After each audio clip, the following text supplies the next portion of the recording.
My name is Jay Heavner. I've been a member of the Space Coast Writers Guild for about 15 years now. Wow. Yeah, it seems like yesterday I joined this group with the simple idea I was a writer and maybe I could write a story. But okay, now what? Well, I've written 13 books in that period of time. I've got them here behind me. They're all available for purchase. If you, $10 a piece, I've got special going. And fact is, I was the winner of the Don Argo Award for this book last year. So, thank you. Going to the dogs. In fact is, I'm going to read you the first sentence to it. You know, some selfless self-promotion I've got going right here. Fall 1987. Roger should have known it wasn't going to be a normal, ordinary day when he saw the elephant running down the road in front of his old trailer. No, even this was out of the ordinary for the quirky little town of Canaveral Groves, Florida. The trumpeting of the pachyderm got his attentions, as well as Canine, his dog, Patches the cat, and Donkey. What else a donkey? So, that was one of my points right there. When you start out a book, hook your writers, or hook your readers in the very first page, if not sooner, maybe even the very first paragraph. If you leave it back for a couple pages or even a chapter, your reader may not even get there. They'll put the book down and forget about it, okay? Often on Amazon, you'll find that they have a preview for the ebooks, or even if you get a paperback book, you can read it. And like I say, you want to hook the people in the very beginning. Little did I know how little I knew. I wanted to share some stories with you today that should inspire you. Best-selling author Margaret Atwood said, "In the end, we all become stories." Today I want to present some information to you, and I hope that your story will end well, okay? And don't worry if you feel overwhelmed, like you're taking a drink from a fire hydrant. Corrie ten Boom, a Dutch Christian, and her entire family was imprisoned during the Holocaust. Only she survived. If anyone had a reason for despair and worry, she did. She said, "Worry is carrying tomorrow's load with today's strength, carrying 2 days at a time." And right now, I'm trying not to worry. You know, I want to give a good presentation, and it's the best thing I can do is just keep going ahead. She said, "Worrying is carrying tomorrow's load with today's strength, carrying 2 days at once. It's moving into tomorrow ahead of time. Worrying doesn't empty tomorrow of its sorrow. It empties today of its strength." At work, we were told, "Wherever you are, be all there." I believe this information I'm presenting is important. Please be all here today. Okay. Yes, sir. Speak up. Okay.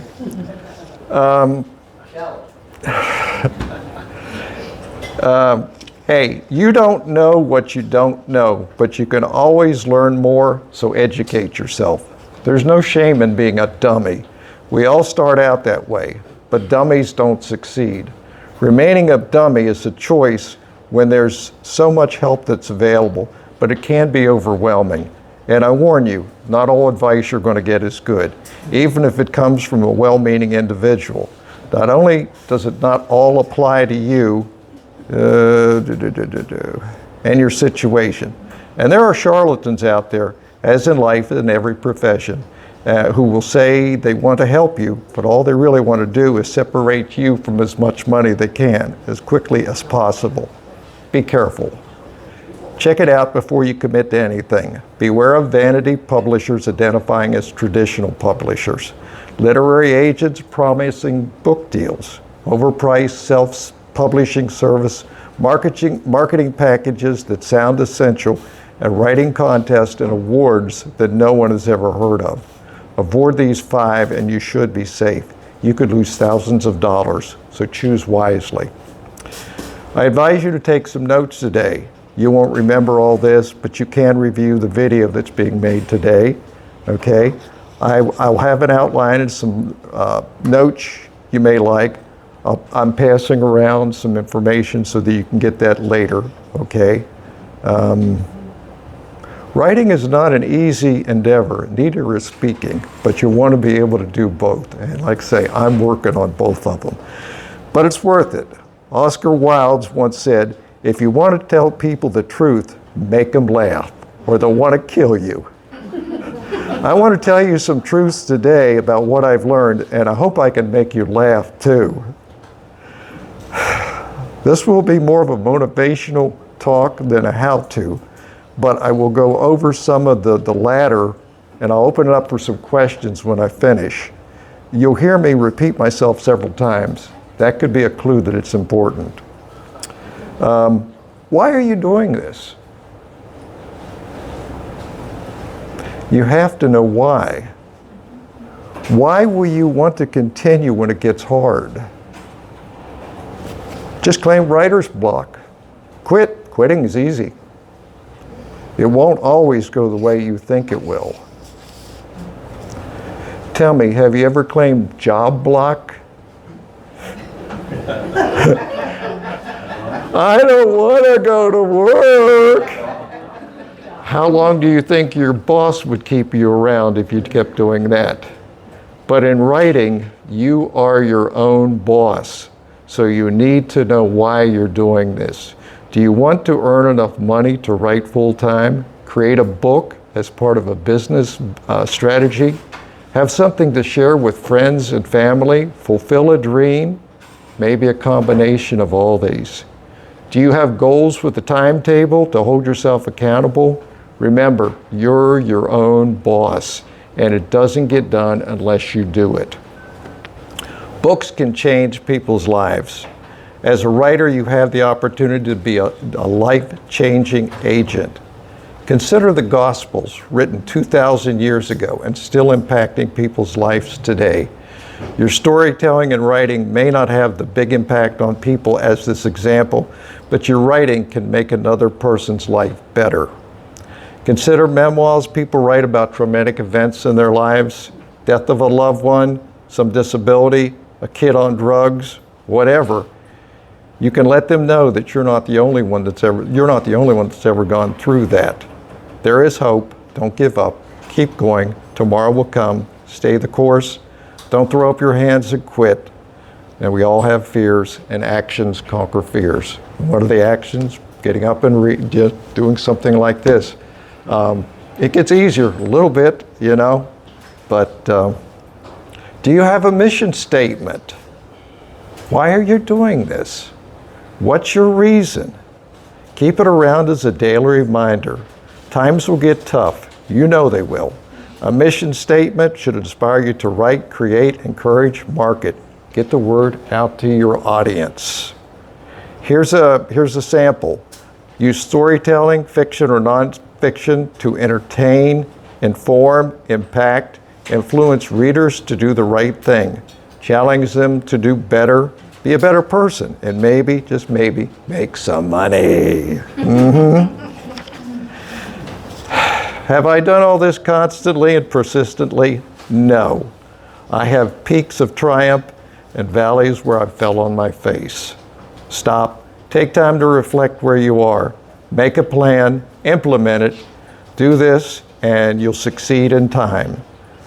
Be steadfast, carry on, succeed. Thank you.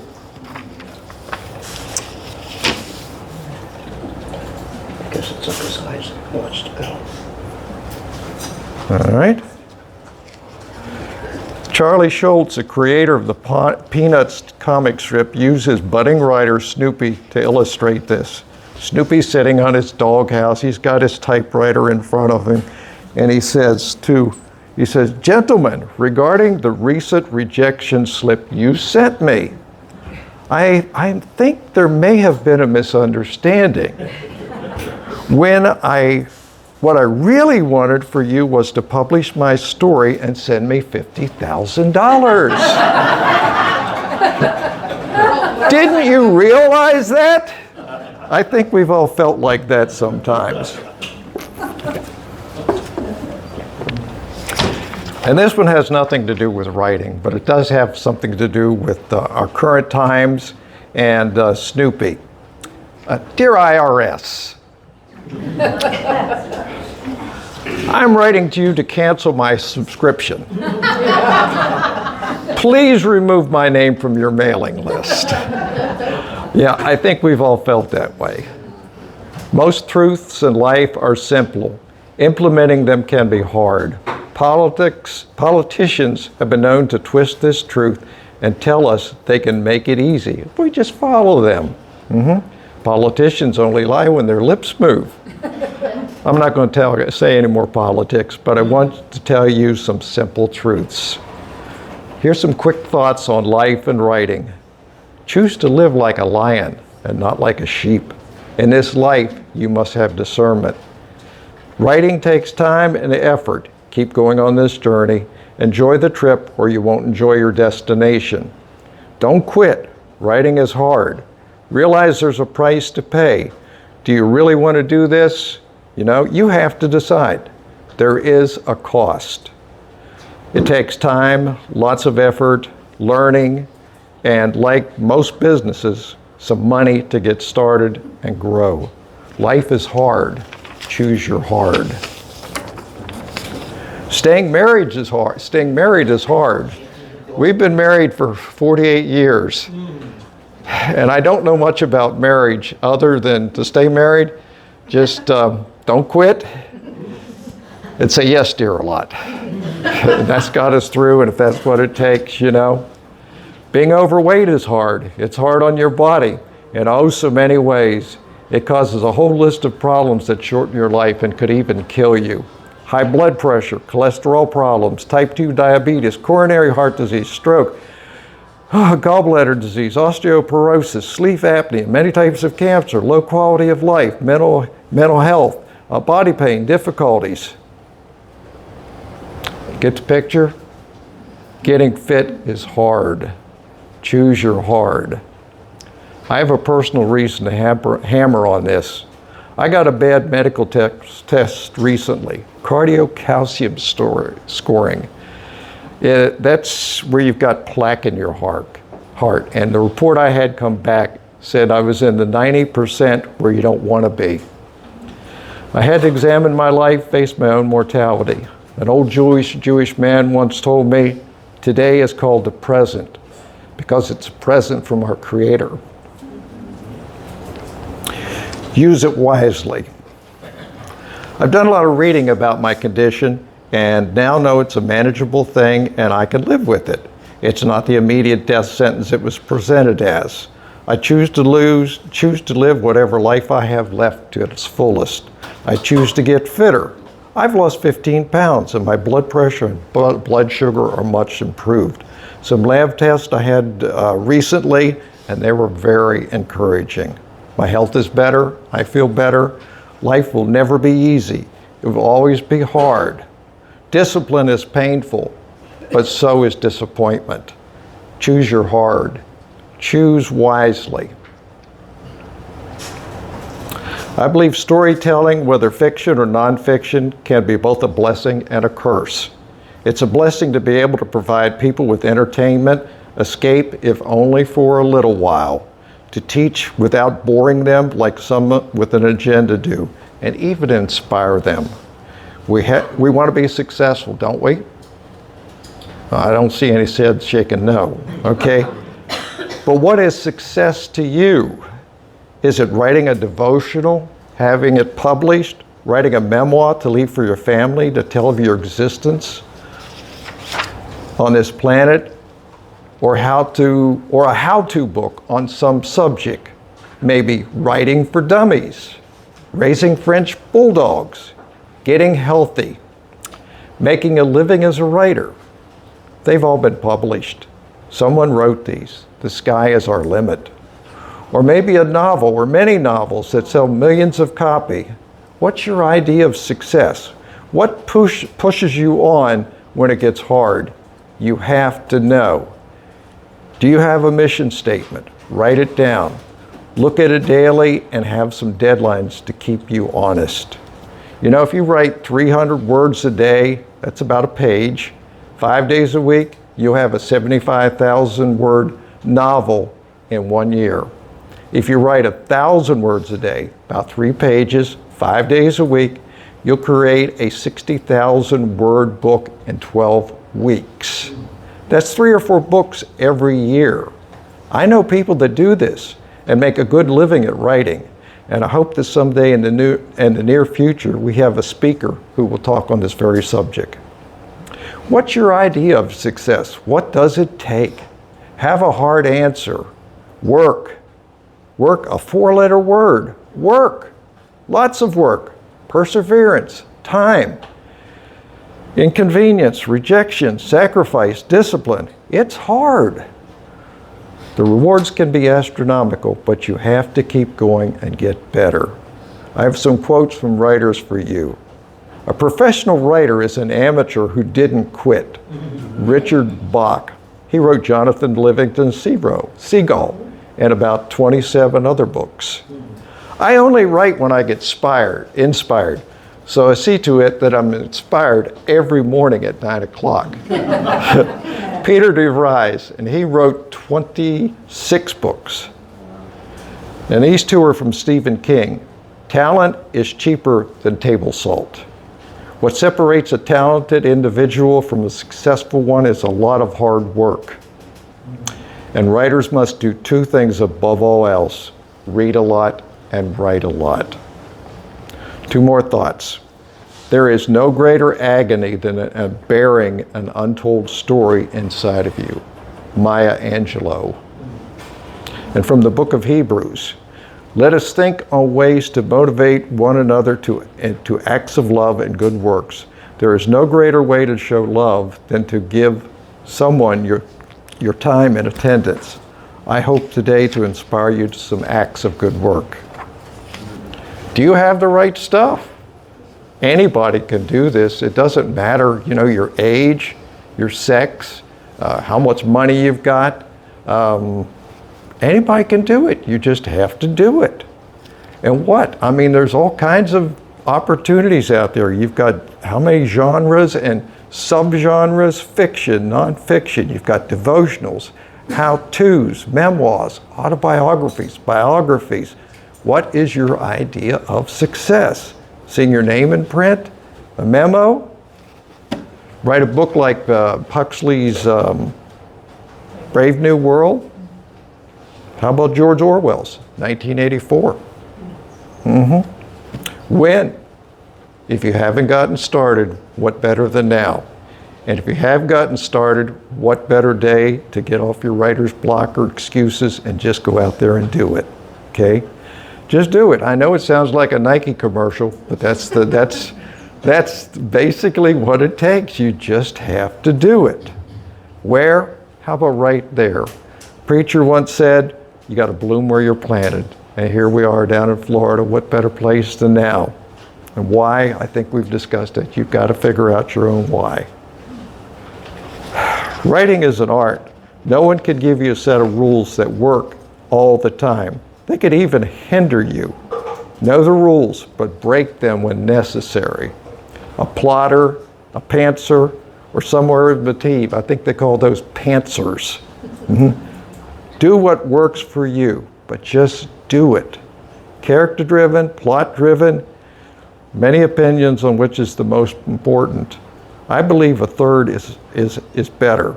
Story-driven. An excellent book on that, Story Trumps Structure by Stephen James. Why do people read? For reasons. Entertainment, to learn, be educated, inspired. Let's see.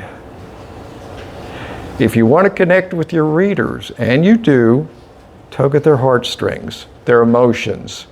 Emotions can carry a story, but not the plot, the characters, or the dialogue, though they are important. Readers want to put on the hero's skin and become him, or her as it might happen to be. Experience what he does, what he sees. Story is a safe place to face danger. Use all the 5 sentences to show the story instead of telling it. There is a place for tell, but let me give you an example here. He was angry. That's telling. How about this for showing? He clenched his fist. His breath came in gasp. If the other man said a word, he'd deck him. Okay. Hemingway, he was good. You've heard of him, I'm sure. He said, all you had to do is when you get out there and write, just bleed on the paper, you know, cut open a vein and bleed on the paper. Just fill your paper with your heart's breathings. Make your reader and character become one. You have to be willing to learn. Writing is hard work. You need to invest in tools. A computer, software, training, conference, writers' meeting. They're all good, but you've got to put your butt in a chair and do it. I heard of a man who prayed so much he had calloused knees. You may end up with calluses on your butt from your time in the chair. Okay? 3 things essential to writing a great book: your imagination, your words, desire to tell a story. Just do it. There are basically 2 choices in publishing: traditional publishing, self-publishing. Do I need to go into that any? The differences, or are you guys pretty familiar with that? Yeah? And there's all kinds of people out there that can help you. I self-publish. I go through Amazon. It's quick. I wouldn't say it's always easy, but it's worked for me, and I recommend it. The biggest part about it is marketing. I'm like you. My name doesn't mean anything. If my name was Hillary Clinton, Donald Trump, some sports figure, you know, you could get somebody else to write your book, put your name on it, and it would sell. But we have to be able to get our name, our books out in front of people. And that can be difficult. If the first book you write will probably go nowhere, but rejoice, you got a book out. Only 1 in 100 people who says they want to write a book ever does. Was it a great book readers want to read? Was it edited properly, formatted correctly, have an eye-catching cover and blurb? Was it one that they couldn't put down? What do you do next? Write another and another. Get better. Market your book. You need eyeballs, eyeballs, eyeballs, an audience. Keep doing it. Remember why you're doing it when things don't go right and slower than you want. Write daily. Market. It's hard work, determination. Put the butt in the chair and read. Find a mentor. Learn. Pay it forward to those asking for help from you when you move forward. Okay? Cap Daniels, he was here and spoke to this group, what was it, about 2 years ago? Maybe a bit longer? Year and a half. Year and a half? Okay. He's a friend of mine. He spoke before the group. A few years ago, he was an unknown author just starting out. Today, he has over 30 novels out, and the first has over 9,000 ratings and reviews on Amazon, because I looked yesterday. He's in the top 10% of earners on Amazon. And how did he do it? Persistence, consistency, treat it like a job, show up daily, work, learn, get better, and succeed. You may want to have a website. How are people going to find you? It's a place where they can find you from anywhere in the world. The website provider, I don't know if you've ever heard of one called Carrd, C-A-R-R-D. It's a good one to start out. It's inexpensive, and for most of us, you know, you don't have to have something elaborate, you just have to be found. Use it to highlight your writing, get them to sign up for your emails. You own and control your own email list. You don't own your social media page. And most people don't sell many books there to begin with. People come to be social, not buy books. Besides, it can be a real time suck, and you can spend your time more profitably elsewhere.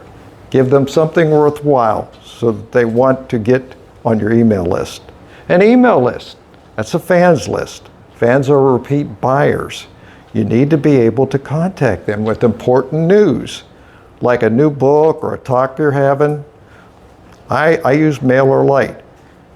You can learn how to use both card and MailerLite from free online tutorials, both from the company and from users that have created them. Writers need other writers. You know, we're safe here. It's nice to be with other crazy people who have this writing affliction. That's why you're here. That's why conferences are so important. A good conference has a large variety of topics with different genres and various parts of the writing profession, and people available to pick their brains on specific questions. You want to make a living as a writer? Find somebody that's actually done it and listen to what they say. Wash, rinse, repeat. Wash, rinse, repeat. Writing coach Nick Stevenson says to make $2,000 a month, you have to understand why readers buy and give them that. Marketing can be and is expensive, but you need somehow to get your book in front of readers. Have consistent marketing campaigns, an engaged email list with at least 2,000 readers, and expand it to 10,000 or more. Have 6 books or more out there. 10 gets even easier. Keep consistently putting out books. Your reader needs something new regularly, or they'll forget who you are. Thomas Umstead, I don't know if anybody's heard his name. It's a good one to have. Thomas, normal way, Umstead, Umsteddtt. He has a site he calls Authors Media. It's a podcast. One of his articles says, yes, you can make a living as a writer, and here's how. He's got about 500 articles, and you can find just about anything on any subject if you go to his website, and they're free. So I wanted to throw that out for you. He's very good. Give people an incentive, something and a value for signing up to your email list. Write books fast and good. It's better to have one well 100 feet deep than 100 wells 1 foot deep. But even better to have 100 wells 100 feet deep. You may notice that people that are doing this for a living have a lot of books out there. You never know if you can do something scary like public speaking until you've done it. It takes courage to be willing to take a chance to fail. Be courageous. Are you the lion or are you the lamb? The chicken? Whatever. Learn to write gooder and gooder. Jerry Jenkins, he's the author of over 200 books, fiction and nonfiction, knows how to write.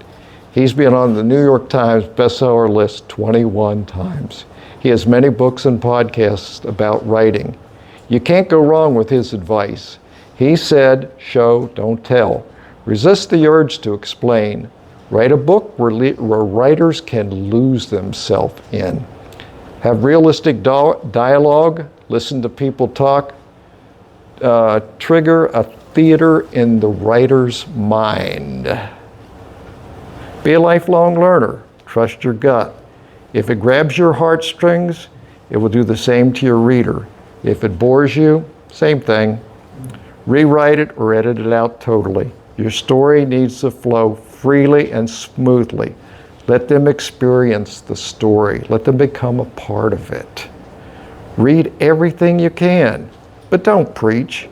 If you have a point to make, don't wag your finger in the audience's face. Hollywood's been doing that lately, and getting woke, preachy movies, they've crashed and burns. You don't want to produce a money-making turkey. A personal story you have is a plus. People can relate to them. Jesus was great at that.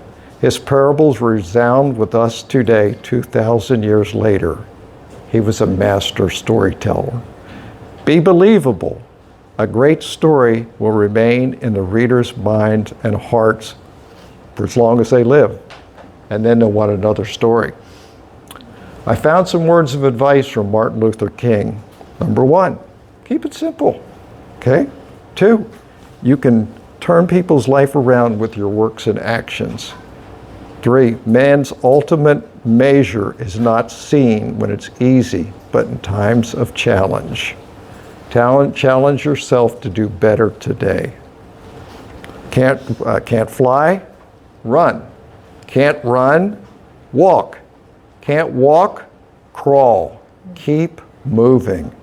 Don't be a ship dead in the water. Hoist your sails. Be ready for when the wind comes back. If you can't do great things, do little things in a great way. Martin Luther King had a dream. What's your dream today? A better tomorrow? You can start today at it. Just do it. And I've got a few more thoughts right here for you. Start your book with a bang. Hook the reader as soon as possible. If you save it for later, they could put the book down before they ever got there. Your writing voice is the deepest reflection of who you are. Your voice isn't to seduce, flatter, or make well-shaped sentences. Your reader should be able to hear the content of your mind, heart, your very soul. And if you wait for inspiration to write, you're not a writer. You're a waiter. Writers write. Discipline is painful, but so is disappointment. And you can't go back and change the past, but you can start from where you are and change your future. Finally, one last thought. Okay, he's telling me I'm not talking loud enough again. And finally, may your coffee be stronger than the challenges you face today. Yes, I need a... Okay. But if not, remember, don't throw your coffee cup at anyone. You'll need it for refills.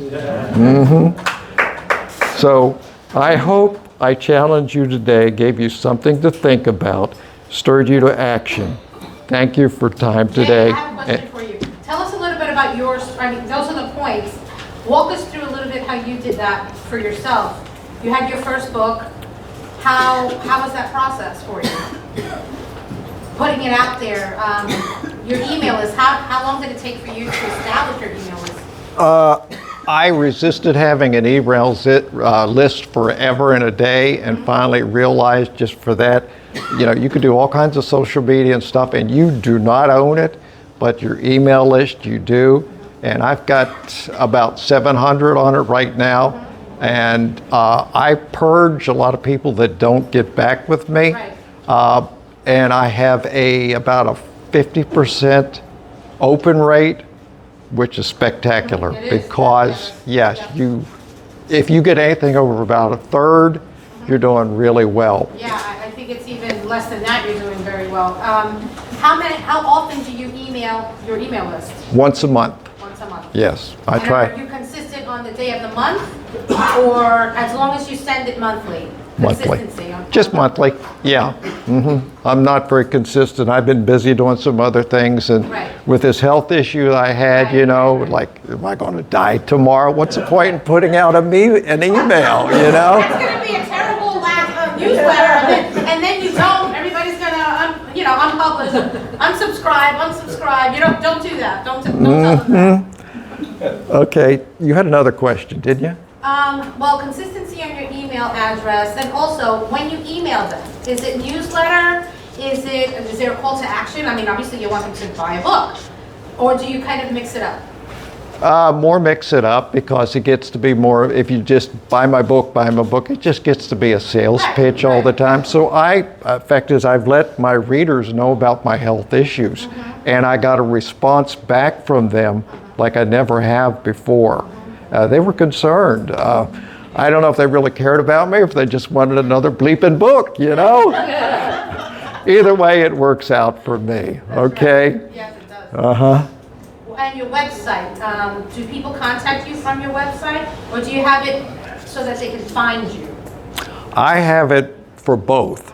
Yeah, I have, my email address that they can get me, and or they can sign up for my email too, or both. And they purchase your books from your email, from your website? I send them to Amazon. Okay. You know, I really, you know, I'm me. I've been working. I've been trying to do things in life. I tell you, I'm retired. I don't know where I ever found time to go to a job. I've been so busy. But yeah, it's. And Amazon makes it easy. It's easy to just give them the link to go to Amazon since your books are there. Yes, and Without Amazon. having to set up a store on your own site, which is also an option. Yeah, I mean, if you go traditional and you do get through all the bells and whistles and everything, the hoops, you got about 1 in 1,000 chance of even getting published if you submit something. And only 1 in 10 of those books that ever gets published ever makes any money for the publisher. You're going to end up doing your own publicity if you're an unknown. So my point was like, what's the difference? I might as well do it. And Amazon, with an ebook, a $2.99 ebook, you make $2 on that. Yeah. A big traditional publisher, they sell a hard copy book for $30. You may make $1. Yeah. 5%. And like I say, that's an ebook. That's not a paperback. A paperback you sell through Amazon, and they've got. They're also working on audio books that they produce for you, and they've got paperbacks and hardbacks. I haven't done any hardbacks. I'm looking more at the audio. I've heard more people ask about the audio books than that, but I just haven't. It's not as involved, the audiobooks, as if you were to try to do it yourself, but you have to listen to your entire book, and they have it set up. There's some really good voices. Jim, we were talking about that last time. But let's say you've got a place where you want it to move faster. Somebody's excited. Well, your audio voice, this animated voice, just it's the same all the way through. So it takes time to go in, to move it forward. And I think there was 2 options at the time. You could move it 25% faster and 50% faster. And then you got some slow talking Southerner, you know, to go in to slow it down. It takes time. And all this was going on in my life. So at the time, I just looked at it and said, this is good, but it's one of those things that's going to need to get onto the back burner. Right, I'll get back to it later. Right. Now your readership, you said you to engage, right? To get your readers. Where do you think that you get, or do you, and if you don't have statistics on this, I understand, most of your readers from? Is it from book fairs? Is it from networking? Or is it just a conglomeration of all of it? A combination of all of it, you know.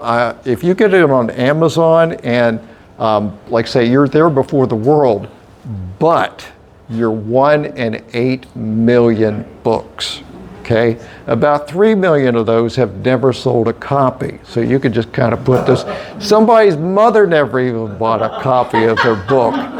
So, and Amazon they're very mercenary. All they really care about is the bottom line. So you've got to convince them that your book needs to be put in front of a reader to make it sell. And I'm still working on that too myself, okay? Yes. And what types of books do you write? I write mystery, murder mystery. I've got a series of 4 that take place in West Virginia where I grew up.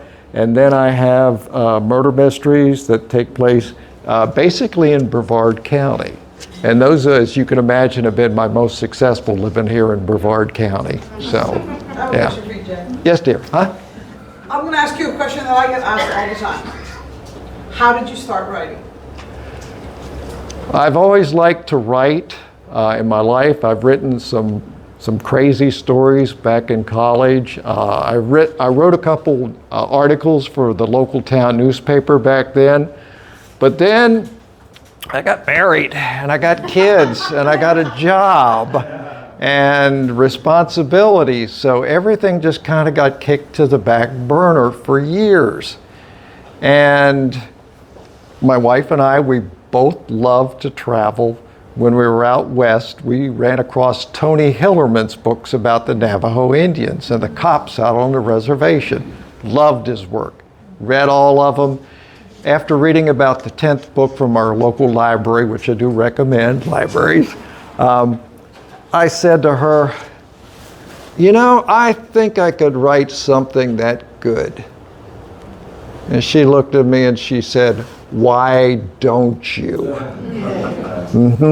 And to this day, she won't tell me her reasoning behind that. If it was she was looking ahead, saying I was going to be retired, I got to find something to do to keep this old boy out of my heart, or she really wanted me to do it, or maybe even both. But whatever it is, you know, I sit down and I've written 13. It's not easy sometimes because, you know, even with my wife, I'll be sitting there working on the computer writing a story, and it's kind of like she gives me this look like, don't you have, it doesn't often realize, I mean, this takes time, you're deep in thought, don't you have something else? I've got something for you, for sure, and I know, yeah, it's a balancing act too, so. How about your word count? My word count of these books, anywhere from 55 to 65,000 words, yeah. And they work good. I mean, my prices, I think they're about $15 on for a paperback like this on Amazon. May have to increase it with inflation. That's another story in itself. But it seems to work out, and that's, for me, that's what it seems to. That I run out of story at about 60,000 words usually. It's a good place to stop. Your publisher, they're going to look, and let's say you've got a book, this is about 60,000 words. If you run on to 120,000, 180,000, they're going to look at this and they're going to say, you know how much paper goes into that? You know, you've got $12 worth of paper and you're going to be charging $15 for this. There's not a whole lot of profit in it for you. So what I would say is, you know, this works for me, and it seems to be about the size that James McDonald has on his, John D. McDonald had on his Florida books. So if you've got something that's running 120,000 words, I would advise you to go back, find places where you can stop and cut it into about 3 different books on a 180. Short, sweet, and to the point. That's a real trick on getting the readers, because if they read part 1, they're going to read part 2, and they're going to read part 3. That's a great way to get your readers. You want repeat readers on that. I mean, you go down to Publix, and there's not one set of potato chips right there. You know, there's how many different varieties. You know, you want to give them something more, something to come back and get another book. Jim, you got a question? About a comment. So first of all, Jay's given me more good marketing tips than anybody else, and I thank you for that. And we worked the table, the Space Coast table, like last month, I think it was. We were working together, and I learned another thing from Jay. It never ends. So I'm sitting there. We've both got a lot of books, so I'm selling my books for $10. Jay's selling his books for $20. And I'm thinking, well, this is going to be interesting. Not one person said a word about it. And they were buying his books just as much as my books. Never said a word about it. So I'm not selling my books for $10.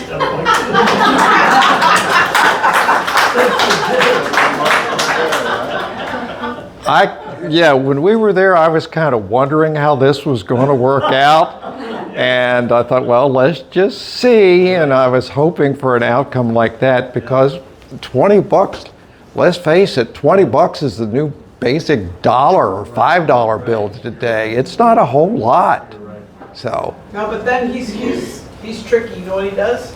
Well, if you buy book 2, you can get 2 for whatever. You have like the buy one, get one. Not buy one, get one. You buy 2 and you spend 30 or something like that. Isn't that what you do, Jay? I give a discount. Yeah, you get a discount. So if you buy 4 books, then you're going to get 4 books for, you know, he's really good at that. He was said buy 2 his, he was giving one of mine free.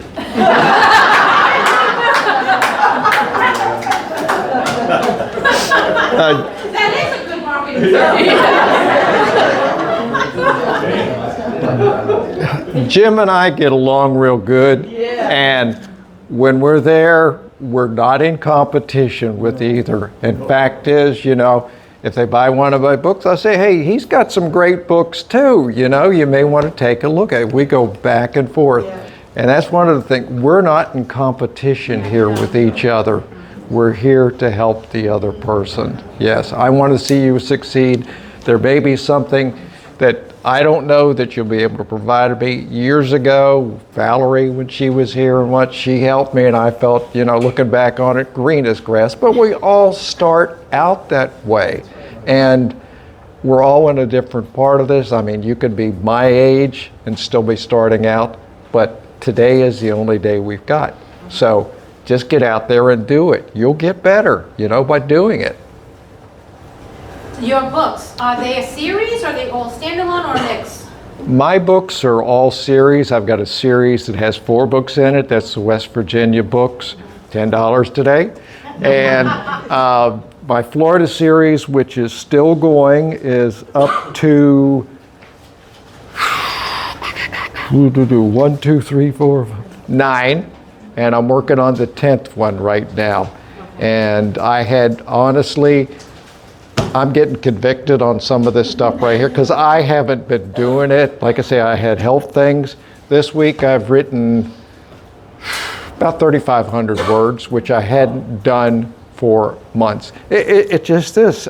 You sit down, write a chapter, and if you do it 5 days a week, in 3-4 months, you'll have a book ready to go. Do Okay? you have a formula for your books? Sit in the chair and write it. I have no idea. I have no idea what I'm doing. You know, I have So you a. don't follow, so you gave him good advice, but you didn't take his advice? I don't take his advice. No. He's You're not going to turn a pencil. I know. Yeah. he's a plotter. I'm a Yes, I pantser. know. I sit down and I says, okay, my book, I want it to end up here. Right now, the current one that I'm writing is So you start with an ending. You can start. Agatha Christie often started with an ending and worked her way, just wrote the book to it. This book, it's based on a true story that I read. There's a woman in, she just got out of prison, as a matter of fact. She'd been in it for over 20 years. She was convicted of killing her children in a fire, okay? And the Innocence Project went in and helped get her out and said the evidence that was presented here, it's not evidence, it's garbage. And that's what I'm doing right now. But I have no idea where Roger's, my main character's Roger, I just turn him loose and follow him around and figure, what can I do to get him in more trouble, make his life more complicated? Someone once said, is write characters that your people, your readers can relate to, and then do horrible things to them. And that's about the case. I mean, he's been shot at, he's had his double wide, an arsonist burned him down, thought he was in it, almost got thrown off a roof, and that's just a few of the things. I don't know if you guys know who C.J. Box is. Yeah, a Wyoming game warden. But that guy, he's had horses shot out from under him. He usually gets killed the body count looks like a war, and I don't know, he holds the record for all the game wardens in the state of Wyoming for the most trucks that has been wrecked for whatever reason or the other. So, but people love his books, you know? So. Does anybody have any questions? Yeah, what'd you do for a living before you were a writer? What do you think? Take a wild guess. Ice cream taster. Sorry, that was just a fantasy of mine. Would you believe a professional gigolo? No. I was going to ask you for that website. I was a carpenter, you know. The closest thing I had to writing books was we worked with wood, which goes into, a book. Yeah. But I know another carpenter out there that had a big influence on the world. So whatever you're doing, I don't care if you're a ditch digger or a nuclear scientist, a school teacher, a nurse, you can do it. I think a ditch digger for a nuclear scientist could have some really good stories. Oh yes, some of the stories, I worked a lot of powerhouses, nuclear powerhouses, and some of the stories that I've put in my books over the years, I've heard on the job site, or there were people out there. Some of my characters are based on people that I have known, and are a combination of them. My preacher that likes to talk, he's a good friend of Roger's. He's based on a preacher I had for years. I changed the name a little bit, but he was a good fella. He still is. He's not doing too well. He's up in his 80s today. But yeah, I just go back and I use him for an inspiration for the fella. So I think we've all had people like that in our lives that have influenced us one way or the other, that we could put them together into one character or just base your character on that individual. Okay? Wonderful, thank you. Does anybody have any further questions for Jay? Okay, Yeah, I thank think you very much. they're doing a